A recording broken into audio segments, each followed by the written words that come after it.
Welcome back. Rust Belt Sports here again with a 10-5 Browns team, Another baby. Browns W. Oh my What goodness. a win. 10-5? I mean, 10-5. 10-5? I'm sorry. I think With- now we're like 90% playoff bound with Joe Flacco playing MVP numbers out there. I mean, Joe Flacco's coming out and he's like, what? He's acting like a, 25-year-old? I think he's like 25, 26 again. Yeah, dude, oh my God, his pocket presence has been amazing. Dude, scrambling Joe Flacco. Oh my Can we God. talk about that? Even mid-sack, he can get the toss off to Amari Cooper. Amari Cooper and Joe Flacco, crazy. Are they a top quarterback wide receiver duo in the NFL right now? Let's see. Cleveland Browns record 265 yards for Amari Cooper. When was Josh Gordon? Something like Josh Gordon? Goodbye. See ya, Josh. I mean, hey, we love your storyline, Josh, Yep. and you are a funny player to have on this team, but welcome Amari Cooper into the books. Oh my goodness. You know what, Amari Cooper? You didn't even watching it, you don't even realize it's a historical thing until he actually passes it. Oh, let's also what a historical game. In 3 quarters. In 3 quarters. He barely played the 4th quarter. He had 150 yards in the first quarter alone. I think it was 180 in the first half. How many plays did it take the Browns to score? Oh, on the first drive? On the first drive. 2, I believe. 2. Let's see. First throwback, Joe Flacco chucks it over the mountains. Oh. 53-yard reception. Hit it with the Uncle Rico sidearm. Oh, I tell you what, he comes out there every week, and you expect him, he's going to have a slow week. No. Yep. Joe's that guy, apparently, this year. He said, I'm 38, I'm coming out, and I'm going to show this league a good Honestly, the only people I feel bad for this weekend are his kids. Because he can't be in the backyard throwing those kind of balls to them. Their friends he ain't coming home anytime soon. Anytime We're soon. coming for the playoffs. I read a stat on the TV today. Joe Flacco is tied for first in most road win playoff games. Ooh. And I'm pretty sure the Browns, looking at how it's going to structure out, our first game is going to be a road game. Yeah. And we got the winningest quarterback for road playoff games. So who's it looking like we're going to face in the playoffs? Because I'm pretty sure whoever's in our way, they might have some issues. Going down. So, oh my gosh, our defense was crazy today. I mean, it is just all around a great game. Our secondary was all over the field. I get they didn't have C.J. Stroud, who arguably is the Rookie of the Year. Would have been a game changer. But man, did we lock them down. Besides that, Damon Pierce returned kickoff, which who would have thought? We aren't talking about the obvious here. We lost D-Hop in the first quarter. How many 2-point conversions did we go for? I think three or 4. And we missed one? One. Yeah. One? Yeah. Oh my God. I mean, we had no electric to keep us in this game. I mean, there's many times where he should have been kicking that ball. Absolutely. And we just said, we're just going to go for it. I don't know when we missed on 4th down. Maybe once. I mean, once I don't even know. I couldn't tell you. I don't know. It was probably the same game. Latter of the game. 4th quarter when we didn't have our starters up. It was when they decided to take out the starters and put in the backups, and then they did the weird backup. You know what? To the starters. Let's be respectful for a second. DTR did get injured. He did. We don't know the extent of the injury. We don't know how he's doing right now. So let's just acknowledge DTR.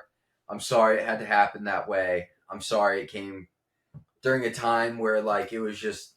Shouldn't. I mean, clock chewing. Unfortunately, you were there for clock chewing. You got hurt. I mean, let's start off here real quick. Let's also, real quick. I'm so sorry. I don't want to interrupt you, but I just want to bring out the difference between DTR and Joe Flacco in the pocket when they're being pressured. Oh, it's crazy. I don't know how Joe Flacco at 38 can move around like he's on ice skates. He's avoiding sacks. The one play he's looking like Patty Mahomes out there. Mid-wrapped up by one of the defenders, and he throws it right out to that amazing Amari Cooper. Oh, that sideline catch. On the sideline. Amari Cooper. This was a human highlight reel for Amari Cooper game. Fantasy, what was it? 51 points. 54 Might points. Be the highest scoring fantasy player. I know I got Joe Flacco on fantasy as well. I think he netted me a cool 28 points today. Unfortunately, I faced Amari Cooper in my playoffs today, so not a good day for me to be facing him. That ain't nice. I mean, you look at this game, and we'll go straight into the offense side of the ball here. What do you knock? I mean, I get the running game wasn't the best, but again, running game. Honestly, the running game. But here's the thing: the Texans do have a really good run defense. They're really good at what they do. we are facing a lot of challenges with our line that it's not really opening up the scheme that we want for our running backs. But you know what? Again, I want to knock it and be like Kareem Hunt. He's showing his age. He's showing why. Maybe we didn't sign him back. But then again, we're starting third string, second string guys. At this point, it's not. We're all shoelaced together here. So it's like you can, if you put AP out, Adrian Peterson out there right now with the line we have, he's not going to do good. He's not going to do that good. It's crazy to me, and I love Jerome Ford, but I think Jerome Ford has shown the past couple of games because you can't positive everything. Great backup option. I think Jerome Ford, though, has shown this year that he's not that lead guy. No. And again, I want to talk positive about every aspect of the Browns, but you got to be realistic here. There's always a leak. Absolutely. You know what? You could say it's because we're spoiled. Because we are basing this off Nick Chubb. We are basing this off someone who can just go out there and make anything look effortless. I've noticed with our running backs in the past couple of games especially, they don't have a presence of a ball carrier vision. Not totally. You look at Jerome Ford, and I saw multiple times, there's a lane open, but then he does a stutter step back into the pressure. He does it all the time. A lot of our young guys are really on that stutter step. I noticed that coming from DTR today, too. And that's the problem. They just don't commit to the hole. And I'm no running back. I get that. There's a reason I'm sitting on this couch right now, not out in that field. If we were NFL caliber anyway, we wouldn't be sitting. We wouldn't be sitting here right now. So, and I'm not knocking them for that. But if you look at it, you watch that ball carrier vision. You looked at how Chubb does it. Chubb can go anywhere and make a play. Jerome's not that guy. Neither is Hunt anymore. Hunt used to be able to. Hunt used to be able to really well, but his physical attributes don't allow him to prosper the same way that his ball carrier vision. And that's the problem. You watch it now, the ball carrier vision, they cut one too many times, they run straight into the pressure. You got to be able to get a little more free with it, and that's what we're struggling with. I do mention, though, that I think Strong Jr. should have more of a presence in that running back. That's interesting. I've seen him run a couple times. He seems to have a little more pep in his step. He's a confident guy. And I think that, honestly, I would like to see Strong have the chance to lead the running backs one day out there. I would definitely be with that. What are we going to lose by it? Not much, honestly. Jerome Ford's averaging us 30 yards a game the past 3 games. I mean, he was starting off the season we've really been locked down with Jerome Ford. Overall, that's the biggest downside. Honestly, yeah. But then again, that also goes, is this really a Jerome Ford problem? Or is this, 3 weeks ago we had the resemblance of our starting line? I mean, again, second, third string guys are out there playing for us a majority of the time. Pochik was back. You said Batonio was back. Teller was back. But those tackles, it's an integral part. You know what? It's one of those things where he's netted us 30 yards a game, but that he started doing that right when our line started going down. I don't want to knock Ford. I'm not trying to knock Ford. We love all of our players in the I think we just need to maybe try Strong as a full-term option, with that lead back role to see maybe if he's got something there, that could help us out. Hey, Rico, can you pull up what draft pick we have in the 2024 draft? It'd be 2024. I think we have a second. We definitely have a second. I want to know that second because I think a running back's definitely good. I was about to say, do you pick up a running back or do you try and go if there's a good O lineman? At this point, it just proves that depth is super important at any position of the ball and help on the line. I mean, if we had DeJuan Jones, all, let alone if we had Jedrick Willis, Conklin, DeJuan Jones, it would be completely different, and we wouldn't be having this conversation. But because of where we've been at with our O-line, we need a running back, especially with Chubb coming off an injury. I know he's up and walking. I saw that this week. Yeah, he is, He's up and walking, but maybe depth has been the name of the game this season. Well, what's our pick? We have a round 2, a round 3, 2 round 5s, 2 round 6s, and 2 round 7s. Do we know the actual number of the pick? Well, we won't yet because of it hasn't played out yet. Not fully. We don't know where everyone else is. I mean, honestly speaking, and going back to the offensive line, before we dive into the wide receiver quarterback room here, our line by far has been insane. Absolutely. To come out and play at the level you're playing at for the Cleveland Browns, and with where we're at on injuries, they're able to put a competent offensive line who giving up did they give up besides the DTR time? Joe Flacco, I don't remember. He was pressured. Maybe once, twice he got sacked. I mean, the amazing Amari Cooper, he was definitely going down on that. Yeah. I mean, but then again, Joe's been dancing out there. Yeah. He's been dancing. We're third strings. We're doing good for We're third doing string pretty line. good. I mean, to be fair, our line right now with second and third strings on its best day is better than the Steelers starting line. It's crazy to me. I mean, props to them. And now we'll go into what was the highlight of this game, the wide receiver room. The connection, the chemistry that Joe Flacco has developed. It looks like they've been playing all season with together. Amari Cooper. It looks like they've been playing for years together. Oh, it's electric. I mean, they're just throwing dimes. You look at them and you're like, hey, you're going to pass to another guy this time? No, we're going to go right back to Amari Cooper. We're going to shove it right down your face. Absolutely. And Amari Cooper is there every single time. Oh, it's crazy. Absolutely. Everywhere you go, there's Amari Cooper breaking free. Some of the balls even were a bit underthrown, and Amari Cooper just made something of it. The Njoku pass. The touchdown. Oh my God. What a catch. What did you tell me earlier? Njoku's number 11 in all-time Browns receiving yards? Touchdowns. 25. He's almost in the top 10 already.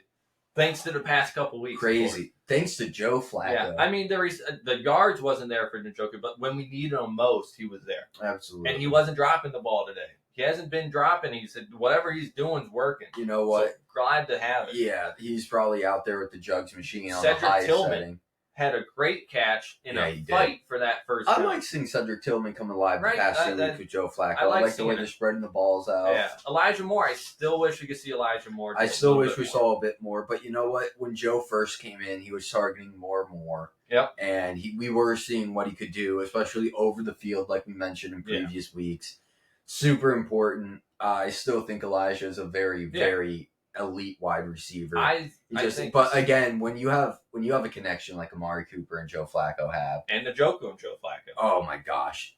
Again, it's funny because when Joe Flacco was on the Ravens, I couldn't tell you their tight end. No. I couldn't tell you their tight end at all. Just like Deshaun Watson. Yeah. And you know what? The chemistry between the two is so nice right now. Njoku and Joe Flacco, such an elite duo. Honestly. The three-headed snake of Amari Cooper, Njoku, and Joe Flacco. It's hard to beat. It's really hard to beat, especially when Joe he has such good down-the-field vision for all of his passing that even if you have a lockdown secondary, it's still so elite. If we had him in Denver versus that secondary, it would have been a completely different game because even if you lock down Amari Cooper, again, he was targeting Elijah Moore in the beginning. Elijah Moore was going off. You have an option right there, and Njoku was going crazy. And I've noticed every single game where the receiving hasn't been great, which has not been the past 4 weeks. Oh, no. Amazing. The run game is way better. Yeah. Honestly. And I don't mean to backtrack. Yeah. But notice how Jerome Ford's production and Kareem Hunt started to go down once Flacco came out because they're passing more. They changed the offensive scheme. And it's so nice because you know what? I think it's just tough with the line situation and not giving them as many chances as we were. Yeah. Now that we actually have someone who can sling the ball. Oh my gosh, it's so crazy good. But well, I mean, it's just nice because I confidently feel that if in the playoffs, if we were shut down receiving wise, Jerome Ford and Kareem Hunt could be the game changer where it opens up again and we actually give them the opportunity to run the ball. Because you can plan for one, but it leaves the other wide open. No, and we'll go over the stat line real quick. Joe Flacco, I mean, obviously been playing at elite level. So before today's game, he had 939 yards, 7 touchdowns, 5 interceptions. He had another 373 on that today. Nice. 3 touchdowns, 2 interceptions. One of them shouldn't have counted. Better than Deshaun's stats? By far. By far. Joe Flacco has made Deshaun just look like a joke. Yeah, honestly. So, I mean, Joe Flacco, I think he's in the history books for the 4th oldest QB to have 3 straight 300 passing yard games. Yep. Almost 400 today. They didn't take him out early.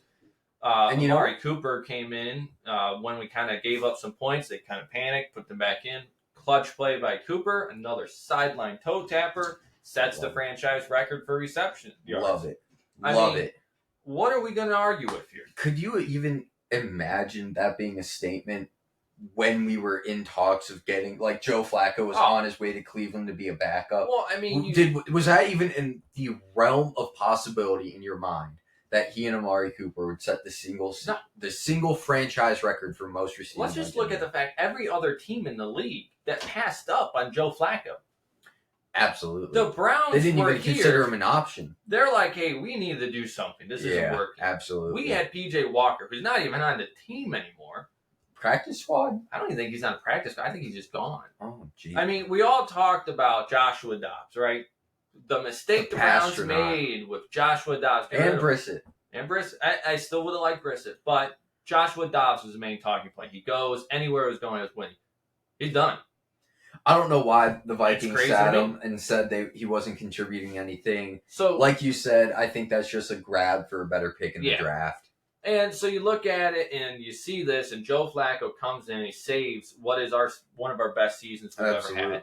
The injuries we had. Joe Flacco is going to go down in Cleveland Browns sports history. And this time, not because he was on the Ravens. Nope. Because he played for the Dog Pound. The Brownies. And he's come out and said the culture here is insane. It is insane. Again, it's one of the towns where you just want them to win because there's very few towns that would set buildings on fire if they won. Oh, if we win, it's it's the Eagles. You know it's the Bills Mafia, and you know it's Cleveland. No other fan base is close to either three of those. Yeah. And honestly, it's those three. I mean, at the end of the day, Joe Flacco, again, we said it last week. We'll say it again this week. Thank you. Oh, thank you so much, Joe. You are taking our team. Thank you so much, Joe. We were here already. We were washing the rest of the season away. Joe Flacco brought our team. If I could go above where our recording stops, Joe Flacco has put us up here now. Absolutely. I mean, Joe Flacco, I made a bet at the end of last season for the Browns to win the Super Bowl as a joke. Yep. It's looking more like I might win that money. Good. It's looking like Joe, he might know what he's doing back there. I mean, it's crazy to me. I can't. Now, let me ask you this question. All right. Is this the question that's going to get brought up? What do you do next year? I think you keep Joe. I mean, if that man takes us to the playoffs, we win a playoff game, maybe two, keep it going. How do you get rid of him? You can't. You can't. I mean, we had just such a tough predicament with Deshaun on our hands right now with him coming back in. But honestly, I think with Joe Flacco in the room next year, things can only get better. Could Joe Flacco pull the next Tom Brady and play till he's 40, 41? I hope. I mean, at the level you're playing, how do you take that guy out of the equation? He's leading QBs in yards in the past couple of games. I'm still shocked. You take his stat line that takes it across the whole season, right? I mean, there's no comparison. Besides the interceptions, he's leading the conversation in absolutely. Okay. Let me ask you the question. Let me ask you the question. Joe Flacco, 2023, 2024 comeback player of the year. I don't see it's starting to look more like it. Do you give it to Tua?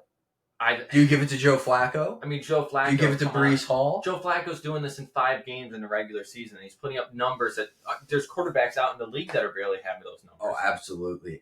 How do you not? I mean, you can't talk enough about Joe Flacco. It's a headline everywhere for a reason. Again, if you take since Joe Flacco started playing and put him against any other stats from any other QBs in the league, you can't not mention the man's name. No, besides in a lot of the conversations.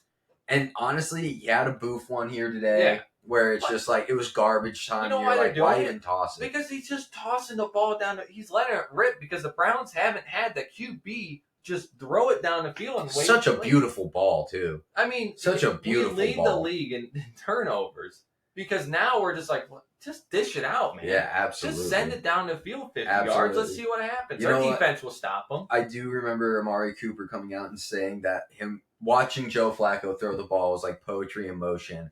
I thought that was ridiculous when I heard it. But now that we're 4 games in and every single pass is crazy, it's poetry in motion. It really is. You can't deny it. And to wrap up the offense, I just got to say my favorite little viewpoint from the game was watching Amari Cooper on the sideline talking to Kevin Stefanski. He knew where he was at on the record books. Yeah. Everyone was telling him, hey, you're right there. Yeah. He walks over to Kevin Stefanski and says, Coach, put me back in.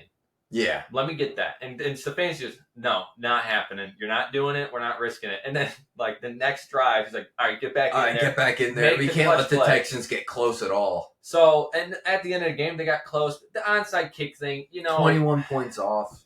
Good for them. They got the onside kick. I get it. I didn't have any worries. It wasn't like honestly. I was concerned they were going to come back. So, it is what it is. And to switch over to defense. That defense was locked down. Absolutely. The secondary is crazy. Greg Newsome's dancing. Zadarius Smith, little banged up. Yeah. Great game for him. 2 sacks. Jock, another tackle for loss. 2 solo tackles. And, Jock interception. So, Jock with 2 passes deflected, too. Jock is just continuing to prove Zadarius Smith, 2 tackles for loss. Jock's in the conversations for one of the best linebackers. Top 10 linebacker in the league. You really can't. At this point, it's kind of... How do you argue with it? He's up there. If you don't bring up his name, it's a frivolous conversation. At that point, you're just playing favorites. You talk about Max Crosby, tackles for loss. There's Jock going hand in hand with me. He said, I'm coming for you. Absolutely. And, Myles Garrett, again, hasn't had the sacks for 5 games in a row. He's been held a lot. He's had a lot of penalties. The Bears last week was crazy. Today's game, he just proved the point. We don't need him to have a big game every week to win, which I love. We need him to be a fearmonger. Yeah. You double that side. We don't need Myles Garrett to come in because the rest of our defense is right there with him. Even without Hurst. Hurst is out. You know what? Myles Garrett's one of the most elite defenders in the entire league. Our defense is one of the most elite defenses in the league. They go hand in hand. Yeah. The point that I love today is everyone's talking point of the Browns is, their defense sucks on the road. We locked them down for 3 quarters, so you ain't getting anything. But Brennan, it was Case Keenum and it David doesn't Mills. matter. It doesn't matter. Singletary. It's still the NFL. You know how bad you have to be? Like, do you know how... My bad. Let me restart this. You know how absolutely stellar you have to be a bad player in the NFL? Yeah. Do you know how much of a pure football guru you have to be a third string or practice squad player in the NFL? Yeah. It's still competitive no matter who you put out there. And we were absolutely locked down. Yeah. I mean, I think in the first half we held them to like 48 yards passing. Yeah, no. 40 yards rushing. Honestly, I think in the first quarter we held them to 9 yards. Singletary has been hot absolutely hand hot. The past couple I'm surprised they didn't try to use him more. Yeah. He was still very involved with the game. But when you're looking at this grand scheme of things, you're like, for how hot he's been, bro. Like, where's he at? Where's he at? The Browns single-handedly locked him down. Even with Hurst gone, our interior D lineman just came to just play today. And what sucks is this game's going to be looked at and say, the score is 36-22. It wasn't 36-22. It was 36-7. Yeah, and then garbage time happened, and we didn't put in our starters, and we stopped trying. And maybe I think just a little preemptively put in the backups, a little maybe a little and then early. It got shaky, and then you're like, all right, I think maybe they should have waited another drive or two to keep them. But you know what? What happened. So the only thing you can think of is DTR got banged up. If that was Joe Flacco, it wouldn't have been the same. So let's be glad. Let's be glad we put in the second string when we did. And they came back out when they needed it most. The offense and got the plays they needed to chew some clock, and there it was. Absolutely. They brought the defense back out. As soon as the first team defense comes out, lockdown. Absolutely. So overall, the defense played a great game. Myles Garrett didn't need to be big, but Zadarius Smith stepped up. Jock, every week, is stepping up. I mean, it's absolutely crazy what the guy's doing. Absolutely. Our quarterbacks, I know they don't have Tank Dell, but Nico Count is a great wide receiver. Absolutely. I'm surprised Noah Brown, I don't think he got one reception. Can't remember a time he didn't get any yards, I don't think. I mean, Dalton Schultz has 61 yards, but I'm pretty sure one of those was a 20-yard chunk play at the end of the game. Yeah, it was. It's a great game. It's a great game. Now let's talk about something horrible. This is a devastating thing to hear when you're a Browns fan this year. We've praised him like no other. I think the only other people we've praised more are Myles Garrett, Jock, and Joe Flacco. Yeah. And just a moment. It's flabbergasting to lose such a key piece of your offense and special teams this close to the playoffs. Dustin Hopkins went out with an injury. He pulled his hamstring. Hopefully he'll be back soon. We hope that is a day-to-day injury. He didn't kick one field goal, all 2-point conversions. And we got 3 or 4. He got us 2 extra points now. Is it? Yeah, and We need Man, it's just been a brutal season for injuries. Yeah, we need hopefully this is just a pulled hamstring. Yeah. Because we need Dustin Hopkins back. Recover quick, my man. Absolutely. Come back. Please do everything in your power to fully recover and then come back. If you're still hurting next week, just take the time off, recover, get good for playoffs. I'd rather you be automatic in the playoffs and fully healthy than kind of hurt and kind of spotty for the rest of the season. Just fully recover. We need you back. Go get stem cells. Go dip in an ice bath. Go have someone light a candle for you and blow the smoke over your body. We need you back. Absolutely. Don't let us lose you two this season. And we can't forget about for Horquist. Our punter is also elite. Top 3 punter in the league. I don't even know how the man got hurt. We went in. My goodness. To the fourth quarter. I don't think people understand this. We went in with no kicker and no punter. Absolutely. We didn't have a choice. Do that. It's always funny how much flack the kickers and punters get for having the easiest job in football. And how many times were we looking for in this game? Absolutely, many luckily, times. we played well with the fourth downs and we were able to handle it. But it could have been punting the ball. We didn't. We stopped. We couldn't punt. That's deadly. That's dangerous. The game's outcome could have been so much different if our fourth down play wasn't what it was. Absolutely. This game would have been a completely different game. Luckily, we were up by enough and we were able to. I said it earlier. Luckily, we have the head coach who will take the most chances on fourth downs in the league. Yeah. Kevin Stefanski, very confident in his team, as are all the fans. When you're on a 4th and 3, every fan in Ohio is screaming at their TV, just go for it. Yeah. We really are. And luckily, Kevin Stefanski looks at his men and he goes, go for it. We're going to get 10 extra yards on top of it. So, crazy that we were able to handle without that. Absolutely. Another ding in the roster. But we were having the Browns know how to adapt to a game. They know how to adapt to life with injuries. And so far, we just keep, no matter how many times we keep getting put down and we keep getting just mulled over. We keep getting the answers. Thank goodness for Coach Stefanski and Coach Schwartz being able to do everything. You saw Andrew Berry in the stands. He's laughing. He's smiling. He's cheering. They show him after every fourth down. He's losing his mind, just so happy. Everyone in Cleveland is happy. Thank goodness for this coaching staff and this front office, knowing what we have and the ability that we can play at. It's just been fantastic. Yeah. And my final thing real quick, just to sum up the game which was funny to me, is watching the sidelines of DTR taking punts. Or the snaps, trying to get the practice down over there. You had, I think it was a defensive back, probably played some college or some high school soccer trying to kick field goals, but Horquist was trying to kick field goals. It was ridiculous. We deemed it not worth the chance. Nope.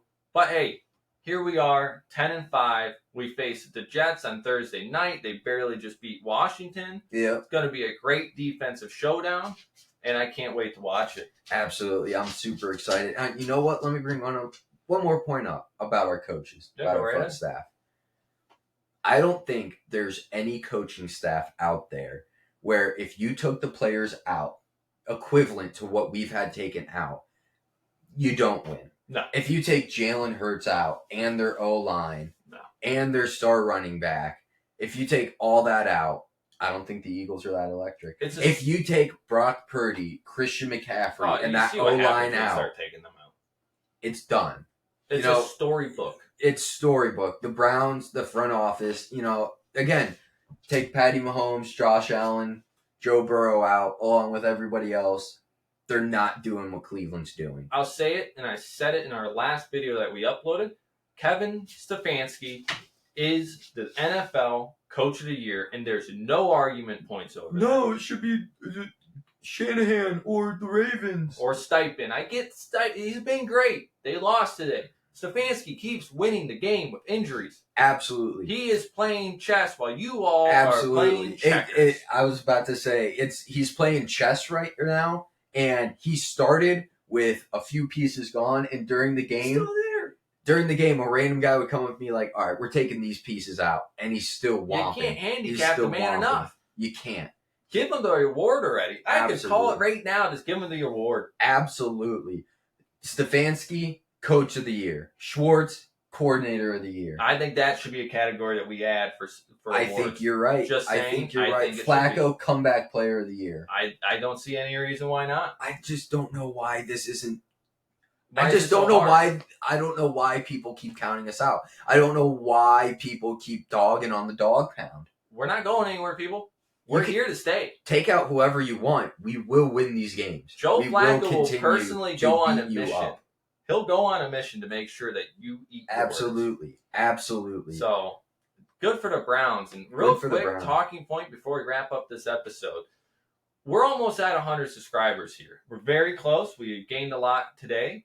And we're climbing. We're not done with this. We're going to keep going. You know, we want to just keep hitting the next level. We're scratching and clawing just like the dog pound. And we started this all off with one reason. We want to see our man over there, Josh Cribbs, on an episode with us. Got to get the return guy on the podcast. We wanted to meet the legend that started my fandom of this Cleveland Browns team. Love Cribbs. And we added a new piece to the puzzle today thanks to a wonderful gift by Rico. Little Christmas present by Santo Rico. We have a mini Cleveland Browns football helmet here. Elite. Notice, though, it's blank. It's barren. It needs something. Oh, no. And we said this won't be opened until one man signs this helmet. What could we possibly do? It needs a signature. We need Cribbs. We need everyone to help us get to Cribbs. He lives around us. He's not far from us. Ohio He's a popular guy. This is meant for him. This helmet right here. No other pen will go on that. Even my dog is wanting it. You know how badly we want this. It's gonna happen. Cribbs, we're Cribbs. We're gonna get you to sign this helmet. And that's not being unlocked or opened or unsealed, and we will unseal it in front of him. It is a completely sealed helmet until Josh Cribbs signs. A month, a year, 10 years. We'll get that signature. Hey, he's got a nice podcast. Cribbs, just saying, if you ever wanted to, we like to have a segment on your podcast with you there. Yeah, we're open to opening the lines up, talking a little ball with you. There's a Cleveland Browns sports podcast or anyone out there who would love to have a meeting or talk with us. And, absolutely. We love to have a little live segment. Love talking shop. Love talking ball. We're here for the dog pound. We're here for you all to make sure that you get what our takes are. It's Cleveland versus the world, and we are the world right now. We are the world. We are the world. So thank you all.